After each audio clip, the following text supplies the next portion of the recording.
posible No, mandarme. después discutimos cosas que no son ciertas, ¿vale? Ahorita déjenme dictar la clase. Gracias, muy amable. Vamos a hablar de bloqueantes de canales de calcio. Entonces, vamos a continuar con un grupo de medicamentos que son muy usados, ¿vale? Pero vamos también a hablar hoy de un grupo de medicamentos hacia la mitad de la clase que no son tan usados. ¿Estamos de acuerdo? Pero los bloqueantes de canales de calcio sí son muy usados, sí los van a tener que utilizar ustedes. Y como vamos a ver, vamos a darnos de cuenta en el motivo, en el mecanismo de acción, no solamente para la hipertensión, sino que tienen además otros usos. Entonces, recordemos un poquitico de la fisiología básica para no ponernos a perder tiempo, para que nunca me contesten nada, ¿vale? Entonces, si hablamos de la contracción de músculo liso vascular, el proceso de contracción desde el punto de vista de la mecánica de contracción se inicia con la unión calcio-calmodulina. La contracción del músculo cardiovascular, en cambio, no. Cuando hablo de cardiovascular, quítenle la palabra vascular y déjenle solamente músculo cardíaco. Se inicia con la contracción, con la unión calcio-troponina. Algo similar a lo que sucede cuando se inicia la contracción de músculo esquelético. Entonces, cuando hablamos de contracción, de estas contracciones de estos tipos de músculos, tanto del músculo liso como del músculo cardíaco, debemos pensar en que aquí el calcio que se utiliza, a diferencia de lo que sucede con el calcio que se utiliza en la contracción del músculo esquelético, se utiliza calcio extracelular y calcio intracelular. Esa es una de las grandes diferencias en cuestión de el inicio de la contracción. Entonces, si yo necesito calcio extracelular, debo permitirle a la célula que se va a contraer dejar entrar calcio desde afuera de la célula. Eso lo hace mediante canales propios de calcio. Y ahí está la clave del mecanismo de acción de estos medicamentos. Y esos canales se consideran canales lentos de calcio que están directamente relacionados con el tono vascular. Recuerde entonces que los vasos tienen músculo liso para contraerse. La contractilidad miocárdica, pero también con la actividad del nodo sinusal y del nodo atrioventricular, o sea, con la actividad eléctrica del corazón.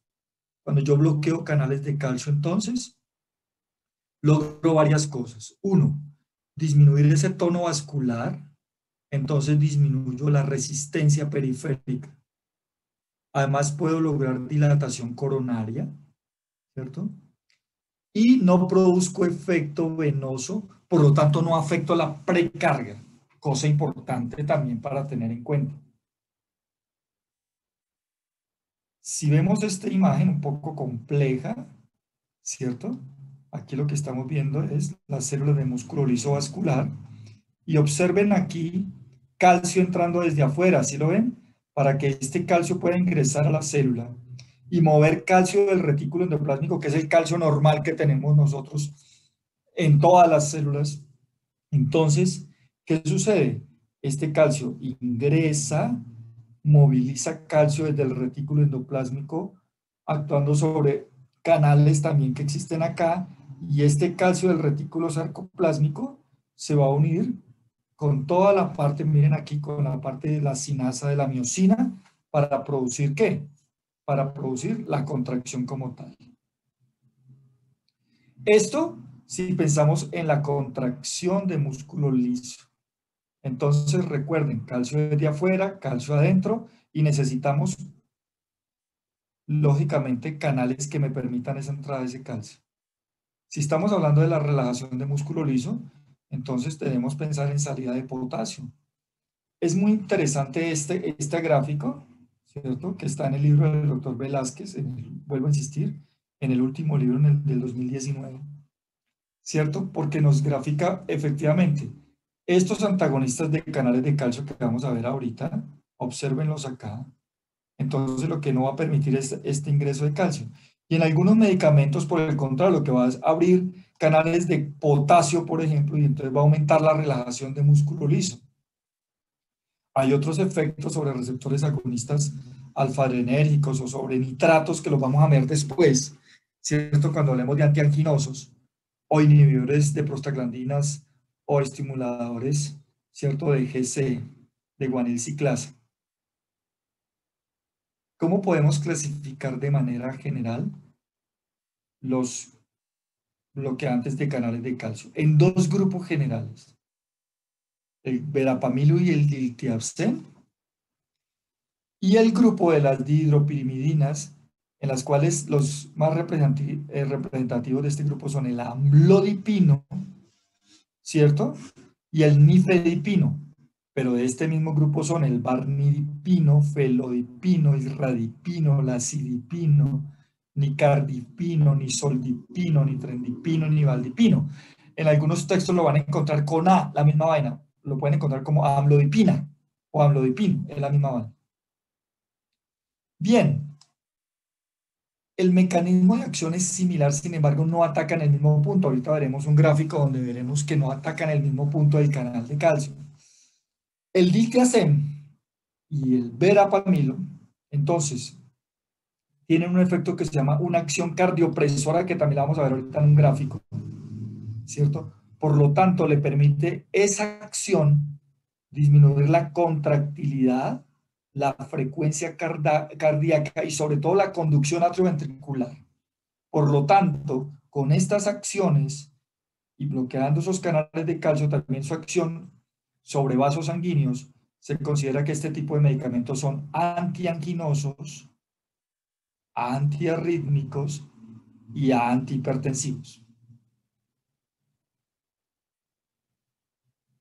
A diferencia de este grupo de las dihidropirimidinas, que no tienen efectos cardiopresores.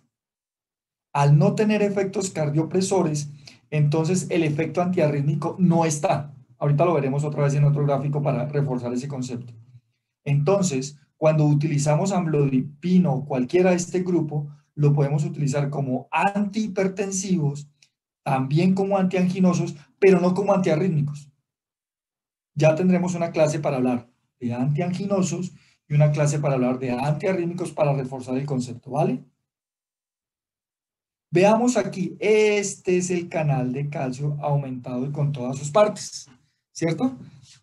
Entonces se habla de 4 dominios, el dominio 1, dominio 2, dominio 3, dominio 4. Y miren las hidropiridinas, de las cuales pertenecen todos los terminados en amlodipino, nifedipino y todos ellos. Entonces actúan específicamente acá. El verapamilo y el diltiazem actuarán en otras zonas, ¿cierto? No nos vamos a meter en la parte bioquímica, pero sí quería mostrarles este cuadro. Entonces, los antagonistas de calcio de manera general inhiben el flujo de entrada de calcio a través de canales voltaje dependientes de tipo L de las membranas de las células excitables. En este caso estamos hablando de células cardíacas y de células de músculo liso de los vasos. Se unen a receptores localizados en la subunidad alfa 1 del canal de calcio, presentan una afinidad muy alta por el estado inactivo del canal, entonces bloqueo del voltaje dependiente. Pero miren aquí una cosa muy interesante que es, me voy a devolver, perdónenme mis hijos, para reforzar un concepto. Ojo con este concepto y con lo de antiarrítmicos, ¿se acuerdan? Estos sí son antiarrítmicos, estos no. El bloqueo producido por estos dos, verapamilo y diltiazem, aumenta de forma acusada a frecuencias cardíacas rápidas. Produce un bloqueo dependiente de la frecuencia, o sea que tiene que ver también con el ritmo. Por eso es que se pueden utilizar como antiarrítmicos.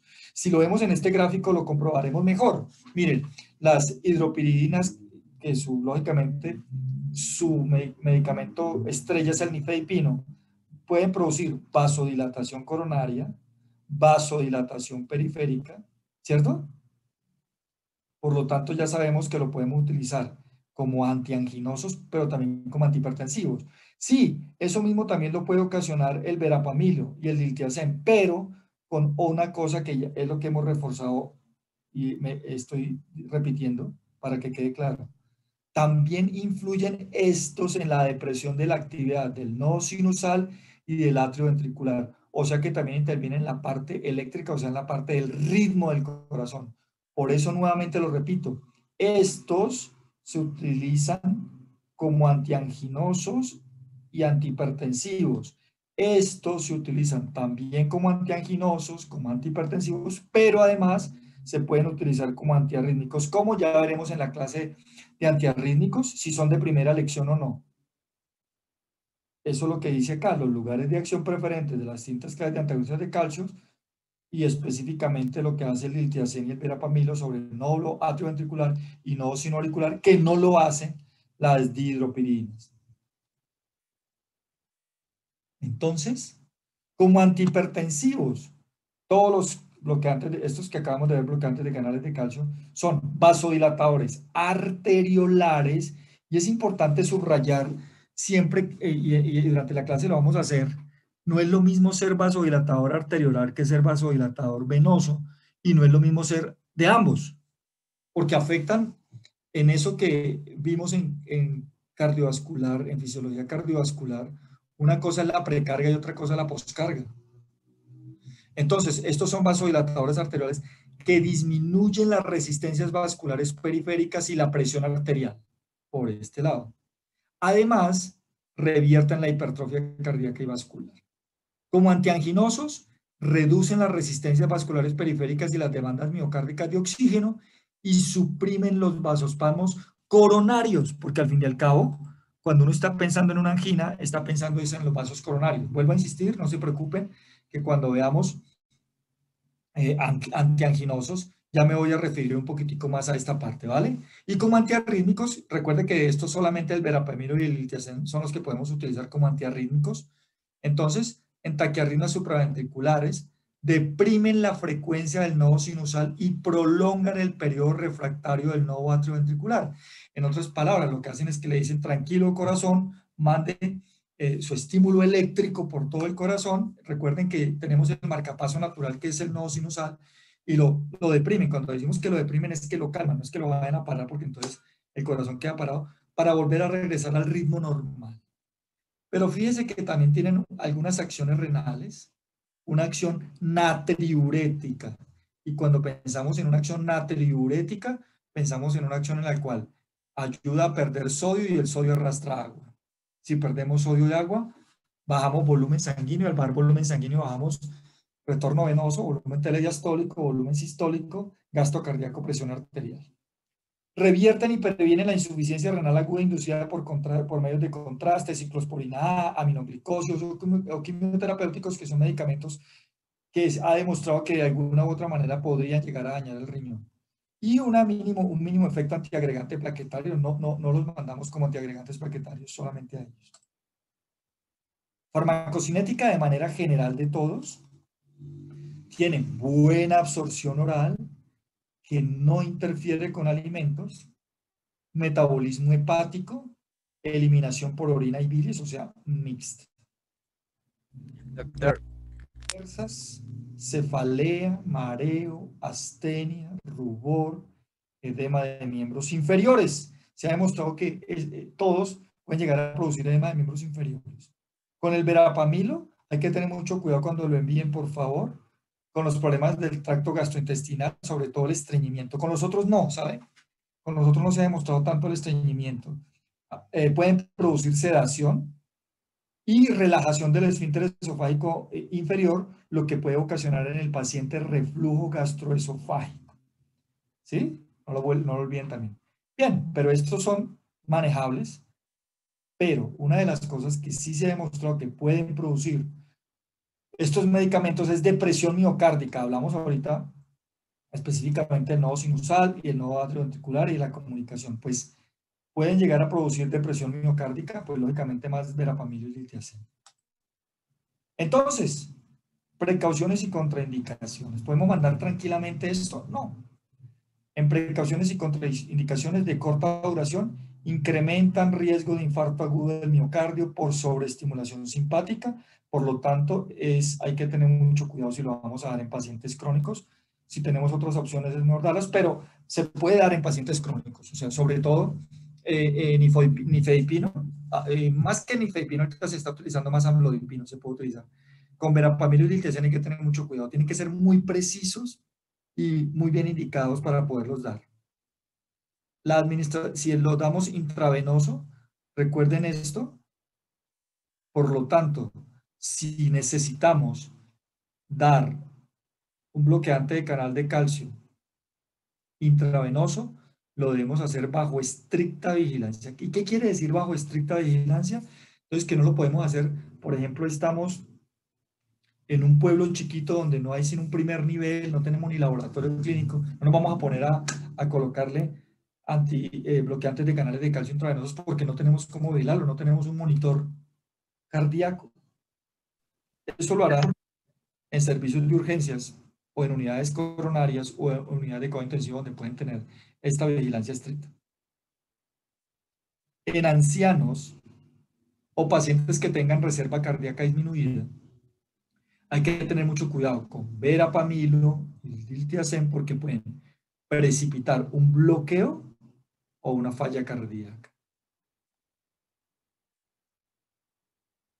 ¿Con quién podemos tener interacciones? Estos dos, verapamil y diltiazem, si los mezclamos con beta bloqueadores, hay que tener mucho cuidado porque podemos correr el riesgo de una insuficiencia cardíaca y de un bloqueo atrioventricular. Recuerden ustedes que los beta bloqueadores lo que están haciendo es frenando toda la parte de los beta 1 en corazón, y los beta 1 están relacionados con cronotropismo, inotropismo, dromotropismo. Se ha demostrado que el verapamilo inhibe la glicoproteína P, bloquea metabolismo y excreción de la digital que la vamos a ver en estos días, ¿vale? Usos. Entonces, como que le puse mucho dramatismo yo. Sin embargo, lo que podemos ver es que en hipertensión se pueden utilizar ya que son de acción rápida, de posología cómoda y que presentan menos efectos adversos si nos como comenzamos a ver todos los antihipertensivos que hemos visto. Por ejemplo, poseen o efectos benéficos o neutrales con respecto a qué. Por ejemplo, no alteran los lípidos. Cuando hablo de lípidos, no alteran triglicéridos, colesterol, VLL, LDL, ¿cierto? Sobre glucosa, pues no tienen un efecto ni hiperglicemiante ni hipoglicemiante como algunos de los que hemos visto. Sobre el ácido úrico, no tienen nada que ver. Sobre niveles de potasio o magnesio, tampoco los alteran. Son seguros en ancianos con raza negra, asmáticos, EPOC, diabetes e insuficiencia venosa profunda. El músculo liso no vascular, se ha dicho que pueden tener acción sobre útero, sobre vesícula biliar, sobre vías aéreas o sobre trastorno gastrointestinal. Sin embargo, todavía no han salido medicamentos específicos o de los que tenemos para hipertensión que se utilicen para este tipo de patologías. Usos, depende, ¿no? Como antianginosos y antiarrítmicos. Está claro entonces que el grupo de las dihidropiridinas no se pueden utilizar como antiarrítmicos, no tienen ese efecto, en cambio el diltiazem y el verapamilo sí. Como antianginosos se pueden utilizar los dos o como antihipertensivos también. Se podrían utilizar en hipertensión pulmonar, en enfermedades como la enfermedad de Raynaud o en vasospasmo cerebral. Bien, eso con respecto a los bloqueantes de canales de calcio. Existe otro grupo de medicamentos que sirven para la hipertensión, pero algunos son vasodilatadores, otros tienen acción central. Pero como nos vamos a dar cuenta en esta parte de la clase, son medicamentos que no se utilizan de primera opción como antihipertensivos. Ya hemos hecho un recorrido por los otros antihipertensivos: alfa bloqueantes, beta bloqueadores, IECA, ARA2, inhibidores de renina, bloqueantes de canales de calcio. Mire que tenemos un arsenal grandísimo para poder que disponer para poder manejar. Estos que vamos a ver ahora tienen usos muy específicos que yo los voy a ir diciendo, ¿vale? Entonces, en este grupo de los bloqueantes arenéricos de acción central, tenemos la metildopa, la clonidina, guanfacina, rilmenidina, hidralazina, minoxidil y nitroprusiato. ¿Por qué estos tres tienen asterisco? Porque estos pertenecen a un grupo que se llaman vasodilatadores puros. Vamos a hablar también del diazoxio por ahí al final.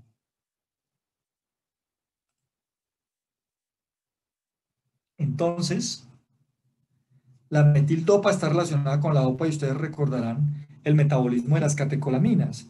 Y en el metabolismo de las catecolaminas pues está ir pasando la dopa dopamina y todo ese cuento que ustedes saben por bioquímica mejor que yo.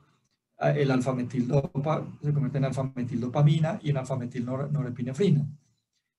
Esta metildopa como medicamento es un agonista alfa-2 del sistema nervioso central. Y en ese orden de ideas, lo que ocasiona al ser agonista alfa-2 del sistema nervioso central es que disminuye la acción del simpático periférico. Y recordemos que el sistema nervioso autónomo simpático a nivel periférico actúa sobre receptores alfa-1 produciendo vasoconstricción. Si yo lo bloqueo, pues ya se imaginarán qué puede ocasionar en el paciente. Por lo tanto, disminuye resistencia periférica total, gasto cardíaco, y por ambos lados lo que vamos a tener es baja de presión arterial, disminuyen la actividad de la renina en plasma, y mire que ya entonces estamos metiéndonos con un mecanismo de acción similar a los medicamentos que vimos anteriormente, ¿cierto? Yecara y alisquireno, por decirle algo más. O sea que es un mecanismo de acción complejo. Buena absorción oral, metabolismo hepático, metabolismo parcialmente activo, excreción renal.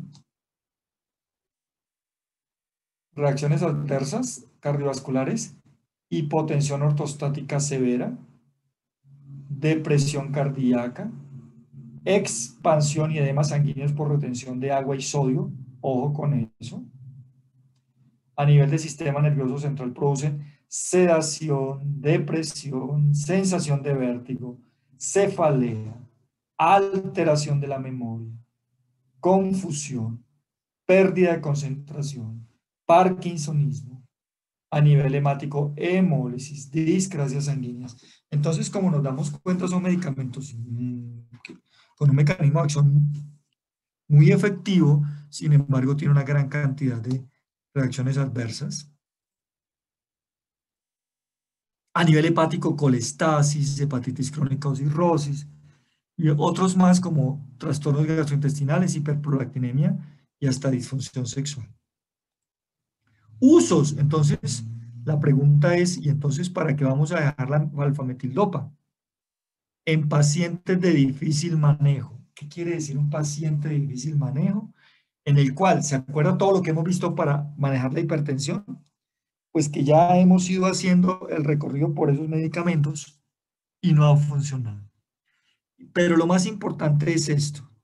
Aún hoy, en 2021, en épocas de pandemia, sigue siendo el medicamento ideal en hipertensión para el embarazo. No para el manejo, por ejemplo, de la paciente que convulsiona por la hipertensión, eso se llama eclampsia, sino para la hipertensión inducida por el embarazo. Para manejar exclusivamente la hipertensión todavía se maneja. Otros, dentro de este grupo, podemos tener la clonidina, la guanfacina. ¿En qué pacientes? En pacientes hipertensos refractarios. Nuevamente volvamos a insistir. Quiere decir entonces que clonidina, guanfacina, no la vamos a utilizar de primera mano. No son nuestros medicamentos del paciente que nos llegó a la consulta, le tomamos la presión, está alta, estamos dubitativos, le mandamos una cosa que se llama afinamiento de presión arterial y nos dicen, sí, definitivamente el paciente hipertenso. Entonces, ¿vamos a arrancar con clonidina? No. No, los esquemas en este momento en Colombia no están diseñados para empezar con clonidina o guanfacina. Pero si después de que haber utilizado muchos de los que tenemos como antihipertensivos y no funcionan, pues ya podríamos pensar en este tipo de medicamentos. Donde sí lo podemos utilizar es en pacientes con crisis hipertensivas, ¿cierto? Entonces, vamos a hablar de crisis hipertensivas y urgencias hipertensivas porque ustedes los van a ir a leer, van a ir a estudiar cuál es la diferencia entre una crisis hipertensiva y una urgencia hipertensiva, ¿verdad? Ustedes muy juiciosos los van a ir a leer, pero lo leen bien, para que después no me estén peleando a mí en los quizzes ni en los parciales, sino que lean bien, ¿cierto? Retardo constitucional del crecimiento, nada que ver con mi clase de hoy, nada que ver, ¿vale? Nada que ver. Cuando lleguen allá a endocrino en clínica, entonces van a dar cuenta que los endocrinos todavía, no sé si en esa época que ustedes lleguen, ¿cierto? Todavía se utilizan, sobre todo clonidina, para el retardo del crecimiento constitucional, no de primera mano. Síndrome de supresión en pacientes adictos a los opiáceos, alcohol, nicotina o benzodiazepinas, ¿cierto? Es una de las armas terapéuticas que tienen los que manejan este tipo de síndromes. En premedicación anestésica. ¿Y qué diferencia hay entre uno y otro? La guanfacina es similar a la clonidina con una vida media más prolongada y por lo regular se da solamente una dosis al día. Otro dentro de este grupo es la rilmenidina. A baja dosis regula el tono vasomotor y la presión arterial. Es un poco más seguro que la clonidina, tiene mayor duración de acción y menor riesgo de rebote tensional. ¿Y qué es eso del riesgo de rebote tensional? Algunos medicamentos que bajan muy rápidamente la presión hacen que el organismo inmediatamente reaccione con sus mecanismos compensatorios e inmediatamente se sube la presión. Uno de ellos puede ser la clonidina, pero la rilmenidina tiene menos efectos de rebote. Bien, ¿se acuerdan los que tenían asteriscos? Esos que llamamos vasodilatadores puros. Entonces dijimos la hidralazina, el minoxidil, el nitroprusiato. ¿Cómo actúan? Entonces, estos no actúan a nivel central, sino actúan a nivel periférico. ¿Y qué logran hacer? Entonces, disminuyen la resistencia periférica, por lo tanto, disminuyen la presión arterial. Son vasodilatadores arteriolares. Entonces ya pensemos en que si estamos vasodilatando las arterias, disminuyen el calcio intracelular, producen estimulación simpática, refleja. ¿Qué es eso de la estimulación simpática refleja? Entonces, quiere decir que se disminuye el calcio intracelular, vasodilatadores arteriolares, y el paciente se le cae dramáticamente la resistencia periférica y el organismo en mecanismos compensatorios dice, uy, este man se le va a bajar mucho la presión. Entonces, ¿qué hace? Hace una descarga simpática refleja, aumentando el volumen latido, el gasto cardíaco, y además pueden llegar a estimular el sistema renina-angiotensina. No son vasodilatadores coronarios ni venosos, por lo tanto, ¿qué no se va a encontrar uno frente a estos pacientes? No producen hipotensión ortostática.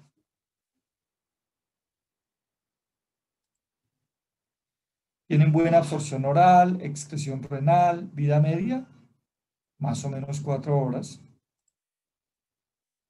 La RAM, ya dije hace rato, la estimulación cardíaca refleja.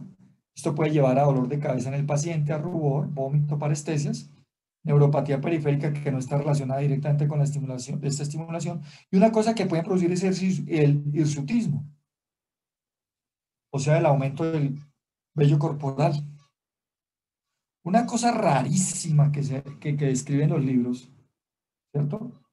Es que se ha relacionado el uso de hidralazina con lupus eritematoso sistémico con artritis reumatoidea, pero no en cualquier paciente, sino que en estudios que se han hecho, se ha demostrado que ese efecto y esa relación entre estas patologías y el uso del medicamento están relacionados con el tiempo de uso, con la dosis, con el sexo, con la raza y la presencia o no de si son acetiladores lentos o no. Recuerden que el ser acetilador lento o no, ¿a qué se refiere? A esa variación genética que todos tenemos en la parte del metabolismo. Y sobre todo, cuando hablamos en el metabolismo, hablamos de ese juego que tenemos cada quien, de enzimas en los hepatocitos que ayudan a biotransformar, por ejemplo, los medicamentos. Entonces, algunos pacientes se consideran o han demostrado que son acetiladores rápidos. ¿Qué quiere decir? Que cogen la molécula y rápidamente la metabolizan volviéndola más soluble y pudiéndola eliminar rápidamente. Otros no. Otros lo hacen de manera normal y otros sí tienen un defecto y entonces son acetiladores lentos. Algo similar sucede con el alcohol, por ahí, para que me entiendan. Entonces se han dado cuenta que hay gente que tienen el amigo que emborracha rápidamente, el que con las dos primeras, bueno, ustedes no, si ustedes son unos angelitos, ustedes no han probado en la vida el trago, y yo diciendo bobadas acá, después me meto en líos. Otros, de otras universidades, no de ustedes, ¿cierto? Que a veces toman trago muy de vez en cuando, ¿cierto? Entonces, y tienen amigos, y esos amigos a veces tienen un amigo que rápidamente emborracha. Entonces, el que con 2 tragos ya está hablando de estupideces, y con 3 ya está vomitando, y con 4 ya queda ahí como un zombie, ¿cierto? Bien, pues y hay otros que no. Y entonces, y también dentro del mismo grupo está el man que empezaron a las 8 de la noche a tomarse una cerveza, son las 8 de la mañana del otro día y el man todavía está como si nada, ¿cierto? Y los está despertando a todos los otros que ya están borrachos para que sigan. Eso tiene que ver mucho con ese proceso de ser acetilador rápido o acetilador lento. Los acetiladores rápidos cogen el alcohol, por ejemplo, y rápidamente lo metabolizan y lo van sacando del cuerpo. Los acetiladores lentos, entonces toman un trago y el trago comienza a darles vueltas y va hasta los pies, vuelve y sube el cerebro. Y entonces con el segundo trago sigue dando vuelta el primero, entonces ya va el segundo y pues madre ya comienzan a acumularse y con el tercero ya están hechos unas cualquiera. Vuelvo a insistir, no ustedes, de otros planetas, de otros, de Marte y más allá, ¿cierto? Para no tener líos con nadie. ¿Listos? A eso se hace referencia a ser acetilador rápido o acetilador lento. También puede suceder con medicamentos. ¿Yo puedo saberlo como médico? No, no tengo cómo. Si eso es una percepción individual, eso es un polimorfismo genético. Entonces, imagínate la relación que existe entre estas dos patologías tan graves, crónicas, incurables, versus el consumo de hidralazina. Tienen que reunirse todas estas cosas. Mucho tiempo, grandes dosis, más en el sexo, se considera sexo femenino, más en razas orientales y más acetilador lento. Entonces, ¿podemos utilizar hidralazina? Sí. En emergencias hipertensivas, en el embarazo. Sin embargo, ahorita ya se están utilizando otros, entonces no son de primera opción. Solamente en emergencias hipertensivas. Y ustedes van a ir a leer la diferencia entre urgencia hipertensiva y emergencia hipertensiva, ¿cierto? Disfunción sistólica con isosorbide. El minoxidil. El minoxidil es una prodroga, un metabolito que abre canales de potasio. ¿Se acuerda hace rato cuando empecé la clase? Ay, me voy a devolver, me voy a dar el gusto de devolverme. Espere. Para los que ya quieren irse. Entonces, mire cómo actúa. Abre canales de potasio. Volvamos al gráfico. Todo esto me voy a devolver. Acá. Si se acuerdan, mire, relajación de músculo liso vascular. Está directamente relacionado con la repolarización. Abrir canales de potasio, ¿cierto? Inmediatamente aquí se eleva el potencial de reposo. Entonces, ¿qué pasa? Que el músculo se relaja. Pues ese es el mecanismo de acción de medicamentos como el minoxidil. Ustedes lo han visto en la televisión para nosotros los calvos, ¿sí lo han visto?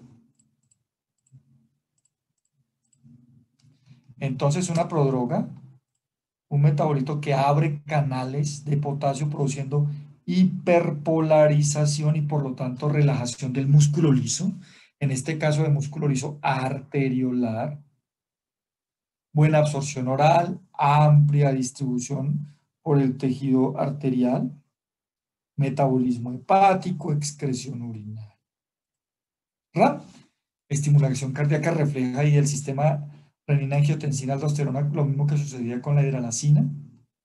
Hay que tener cuidado porque su acción es fuerte y puede producir una vasodilatación excesiva, irnos para el otro lado, o sea, disminuir demasiado la resistencia periférica.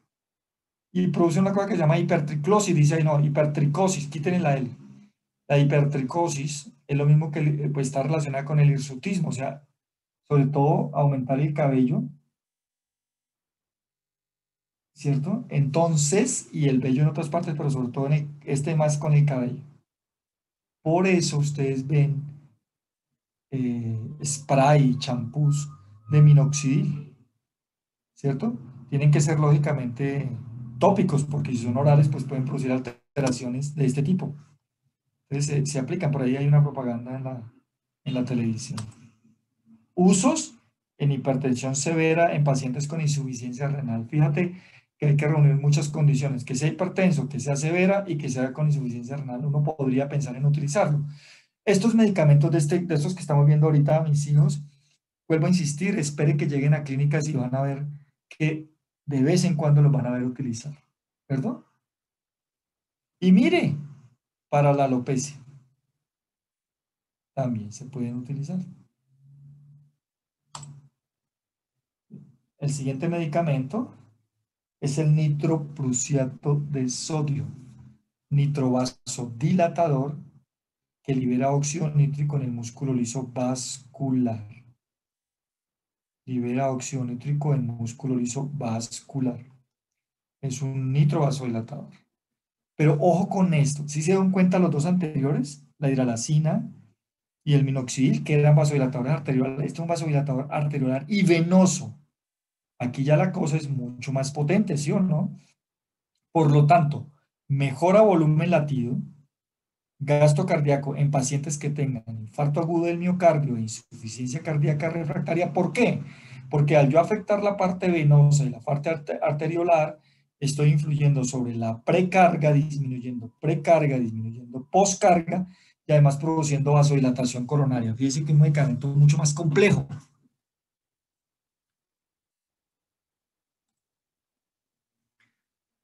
Intravenoso produce una respuesta inmediata. Ustedes lo van a ver por allá cuando estén en unidad de cuidado coronario o unidad de cuidado intensivo, cuando vean utilizar nitroprusiato, se van a dar cuenta que el paciente llega en unas cifras increíbles y a los 3 minutos el paciente ya está hipotenso. Metabolismo hepático con un pequeño problema, produce radicales cianuro y tiocianato. Su eliminación urinaria es lenta. RAM, hipotensión rápida y exagerada, produciendo en el paciente sensación de sudoración, vértigo, ansiedad, vómito. Si se utiliza crónicamente en algunos pacientes, acumulación de tiocianato que pueden llevar a una intoxicación parecida a la del cianuro y el paciente lo manifiesta con anorexia, debilidad, tinnitus, delirio que lo puede llevar a psicosis y convulsiones. Inhibe la fijación del yodo, y si ustedes recordarán, el yodo es fundamental para la síntesis de T3, T4. Por lo tanto, si se consume, corre un riesgo de que el paciente pueda hacerle un hipotiroidismo y acidosis láctica por su acción celular. Precauciones y contraindicaciones: pacientes con insuficiencia renal, hepática, hiponatremia, hipotiroidismo. ¿Sí ven? Aquí no. Usos. Miren usos. Emergencias hipertensivas. Por eso es que ustedes se tienen que ir a leer qué diferencia hay entre una urgencia hipertensiva y una emergencia hipertensiva. Hipotensión controlada en disección aórtica, falla cardíaca por edema pulmonar, infarto agudo del miocardio y neurocirugía. Son medicamentos como este, el nitroprusiato, solamente de uso hospitalario y en manos del especialista. No lo podemos manejar nosotros porque sus acciones son muy fuertes y muy específicas, entonces no nos podemos dar el lujo de manejarlo en el pueblo, pues. Diaxóxido es un vasodilatador arteriolar, nos devolvemos a los dos primeros que habíamos visto, ¿se acuerdan? Por lo tanto, hace un estímulo reflejo con aumento del volumen latido y del gasto cardíaco. Se utiliza como antihipertensivo y, bueno, hiperglicemiante. RAM, hipotensión, mareo, sudoración y rubor. ¿Dónde lo podemos utilizar? En emergencia hipertensiva. Y como hiperglicemiante, ¿cuándo? Entonces, en pacientes que hayan tenido intoxicación por hipoglicemiantes orales o por insulina. El viejito que tiene que colocarse la insulina o tiene que tomarse el hipoglicemiante y tiene Alzheimer y lo dejan solito ese día y él se toma 3 veces la dosis y llega hecho nada a urgencias. Entonces, una de las opciones puede ser utilizar diazoxio. Tarán, tan, tan. Muy bien. Preguntas, por favor.